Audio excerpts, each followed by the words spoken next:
So we're on our final match day of World Cup qualifications, and just taking a look at the teams that have already qualified from around the world, there are a few surprises, believe it or not.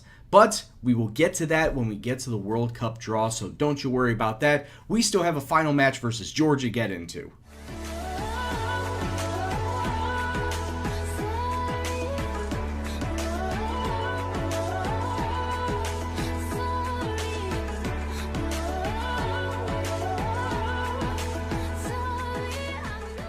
What's up, peoples? It's Gendo here, and welcome back to the International Boys. As always, if you are still enjoying the series, please do go and drop it a like. And like I said, today is the final match day of our UEFA World Cup qualifying group, and we're going to be taking on Georgia to round it out. But before we get to that, we did play a match versus Qatar, and boy howdy, the scoreline doesn't really reflect how poorly we actually played.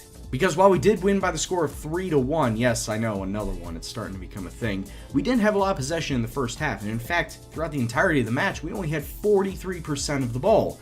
Not very well. Yes, we did have 22 shots, but just we did not keep the ball. It was just mostly counterattacks. In fact, we didn't even score our first goal ourselves. It was an own goal from Tariq Abdulaziz Mahmoud. I think I pronounced that right. Correct me if I'm wrong in the comment box below. But yeah, he scored our first goal in the 37th minute. Qatar answering right back, right before halftime, really. And I just needed to kick these players up the ass saying, hey, you need to start doing better. And if you're not going to do well, I'm going to sub people on that I think can. Cue Luka Belic in the 66th minute in his first ever appearance in a Serbian shirt. He also scores his first ever Serbian goal, getting that nice long ball through, one-on-one with the keeper, sliding it just underneath the goalkeeper's arms, putting Serbia into the lead, and at that point, we just didn't look back. Srđan Plavic adding one more in the 80th minute to then put this match well out of reach at 3-1. A nice cross in, Plavšić right down the middle, one-on-one with the keeper.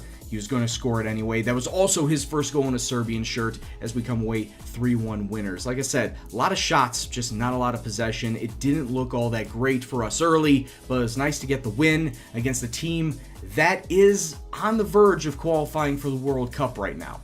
But like I said before, we'll worry about that when the World Cup draw comes around in a month's time. Right now, we just need to focus on Georgia, just trying to finish out this group, hope nobody gets injured for too long a time, and see if Luka Jovic can get himself the Serbian record, since he still hasn't scored since last episode. Some available jobs that are open up at this point in time: Kosovo, Romania, and Poland. I'm going to skip all three of them because they are clearly a step down right now to Serbia after going over some of the rosters. They're just not really great players on those rosters right now, so I'll just stick with Serbia and see how we do into the World Cup.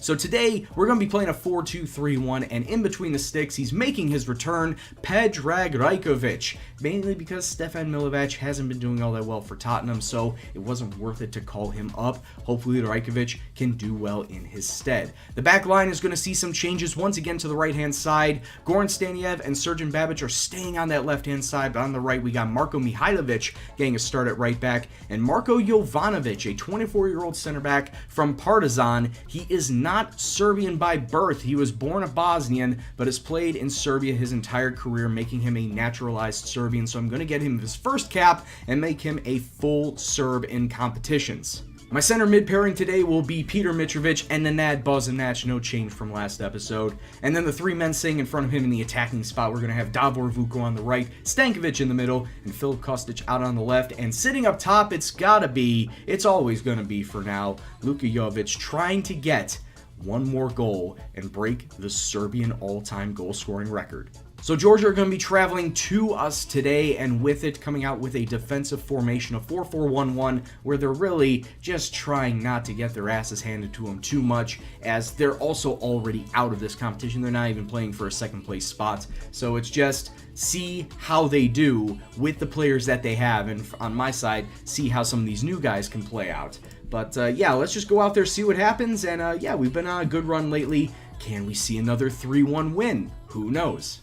And for this match, we're also going to switch up the camera views because a couple people said that Data Analyst was just a little too far away for people's liking. So we're going to switch to 3D Director's View in hopes that we get ourselves some decent action shots. I think I may have jinxed that though because 27 minutes in and we finally get our first highlight. And in fact goes to Georgia. Georgia coming through down the middle of the park. Kachava trying to find some spots, but Kazashvili with his pass just cannot break through the back line. They get the ball right back. Bozanac and Peter Mitrovic just absolute tanks in the middle of the park, winning the ball right back, and now we're coming through on an attack. Davor Vuko with the shortest of angled shots. We get ourselves the 1-0 lead. Serbia just picking up where they left off throughout the entirety of this qualification section where we've just been battering teams, beating them down, and not letting them go. Davor Vuko, really not the best advised shot, but hey, it worked. It got us a goal. Just a couple minutes later now, and once again, we got ourselves another attacking chance. Kostic to Luka. He doesn't have a shot, but Stankovic, Luka laying it off to Stankovic, doubling the lead in just 3 minutes. And really, I know Luka really should have taken that shot, but hey, if he didn't have himself a great angle, good on for him. Oh, he had 3 guys in front of his face. Even better to recognize that he needed to pass it off. Stankovic wide open, takes the shot, gets the goal. Honestly, as if the path to the World Cup wasn't any easier, it just looked like it was going to be that difficult with Belgium sitting in front of us and then Belgium completely laying an egg in our competitions, in the group in fact. So we absolutely lucked out with Belgium being absolutely horrible in this group. Bozanac up to Stankovic, gets it through to Kostic, he crosses it to Davor to Luka. Oh, Luka was right there, but it's a good clearance away from Georgia as Luka is now flagged for offsides. That was a really late flag. Georgia now coming through on an attack. Kajavara, oh, Babic with an excellent tackle. And now we're going through once again on an attack. Bozanac out to Davor Vuko. Luka needs to run. He needs to get himself into the center of the park. Cross goes wide. Mitrovic back inside. Actually back out to Davor Vuko. Crosses it inside. All these attacks trying to slip it through the Georgian defense. Kostic to Stankovic. Oh my God. Stankovic cannons a shot, but it goes off the post. Could have easily been 3-0 right there. Kostic flipping it through up to Luka Jovic. Doesn't really have a shot. Stankovic. There we go. Stankovic, his second time around, gets himself his second goal of the day. It's 3-0 to Serbia just 5 minutes before halftime. And we are absolutely just in control of this match as we have been through every other match in this World Cup qualifications. Easy as you like. Look at that shot from the top of the D. He loves himself a good crack from the outside of the area.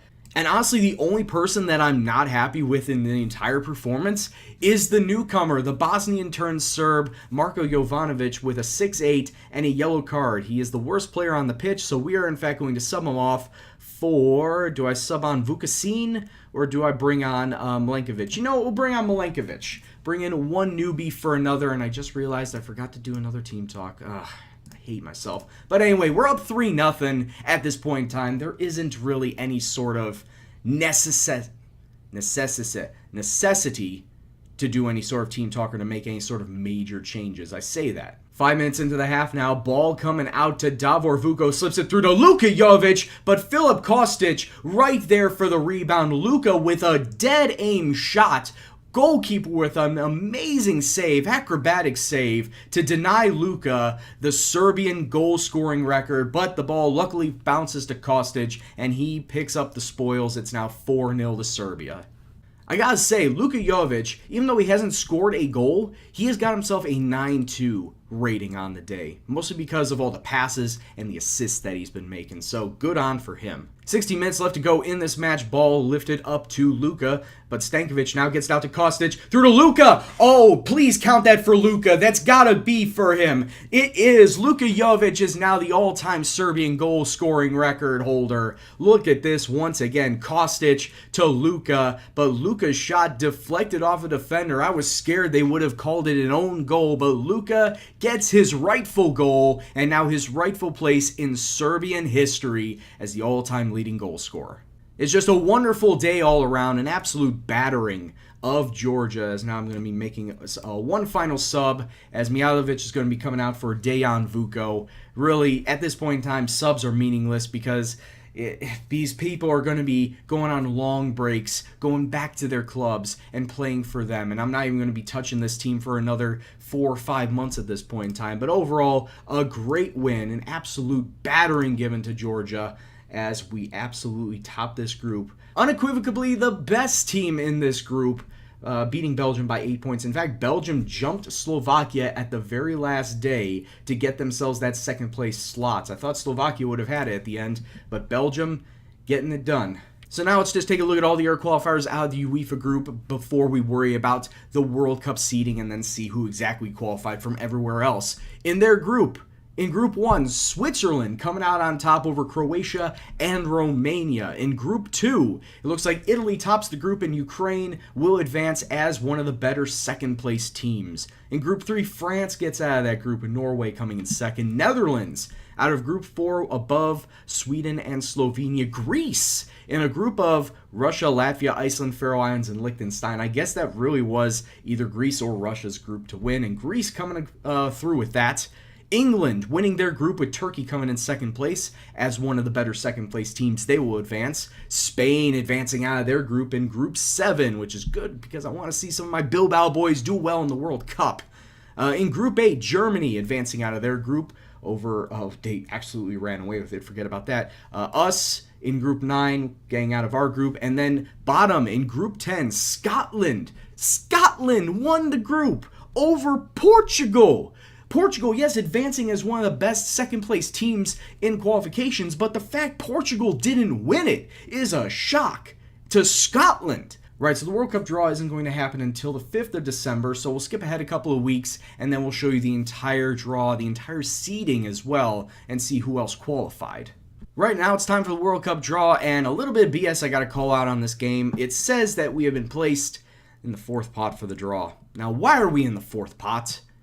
We're 16th in the rankings. Look at that. 16th. And we're in the 4th pot. How is that even possible? Oh, that means we're not going to have ourselves a good draw. We're going to have to be fighting. We're going to be possibly in a group of death, fighting to get out of it. But all right, let's look at the draw and see exactly who is where. So let's take a look at the first pot. Okay, Argentina, Colombia, Netherlands, Spain, Brazil, France, Portugal, and the U.S. Of course, the U.S. are hosts. They're automatically going to be in pot 1, and then we'll just draw everyone else. Okay, that's where everyone lies. The second pot, we got Australia, Honduras, Jamaica, and Mexico, Costa Rica, Iraq, Japan, and South Korea. Iraq, honestly, a little bit of an interesting inclusion. Same with Honduras, because they rarely make any sort of appearance in the World Cup. They made it in 2014, but I think that was their first and only appearance in the World Cup so far. But so let's just go ahead and draw them. U.S. and Iraq. Oh, God. That's going to cause a little bit of banter between the two supporters, I'm sure, given the history between the two nations. But anyway, third pot, or I should say third seed, we got Cameroon, Guinea-Bissau, Nigeria, Turkey, Chile, Ivory Coast, Senegal, and Uruguay. Uruguay, as Jimmy Conrad would say. Let's take a look and see where they all will lie. Chile, Nigeria, Okay, alrighty. And now we got ourselves our 4th seed, which, funnily enough, England is also in the 4th seed, so they got to be pretty fuming about that. Greece, Scotland, Switzerland, Germany, Italy, us, and the Ukraine. Let's just take a look at the landscape and see where exactly would be the best group that we could possibly get. Maybe later on, honestly. Maybe Group G or Group H would be the best group that we could possibly get. Maybe Group A.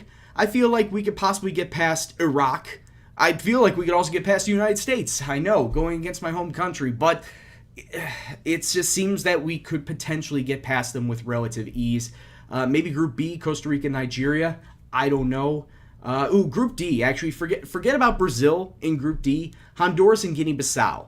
I think those would be two very easy competitions, but enough yammering. We're probably not going to get any of those groups. Let's just draw it and see what happens. England with the U.S. That's going to be interesting. Switzerland. Scotland's in Group C. Italy's in Group D. Group E. Group F. Group G. All right. We got ourselves one of the original groups that I said I would be okay with. Group G with Colombia, Jamaica, and Turkey. That is honestly a group that we can get out of. I think we can come at least second place in that group. Don't you think? The players that we got and the players that I'm sure all they have, yeah, I think we can get out of this group. All right, let's take a look and see what the schedule is going to be like going forward. Okay, they haven't really given us the schedule yet, but yeah, going forward, our World Cup group stage is going to be starting with Jamaica, then Turkey, and then Colombia. That's going to be fun. I know there's going to be a lot of friendlies thrown in between this, but I feel that at this point in time, we shouldn't be showing any of the friendlies and just going right into it. Going right into the World Cup. So next time around, we're going to be recapping all the friendlies leading up to the World Cup and then playing Jamaica. So guys, I hope you enjoyed it, and World Cup hype, let's go! Serbia in a World Cup, and hopefully with this group that we got, it's a group that we can get out of and potentially advance further and further on. I hope you're as excited as I am, and I hope to see you next episode. But anyway, guys, I'd like to thank you very much for watching this episode, and if you enjoyed it, please do go and drop it a like, share, subscribe, and all that fun stuff, and if you want to leave a comment below on the series, or just this episode in specific, please go and do so. I appreciate every single comment that you guys put down. But anyway, guys, I've been Gendo, and you've been awesome, and I will see you next time. Take care, and peace out.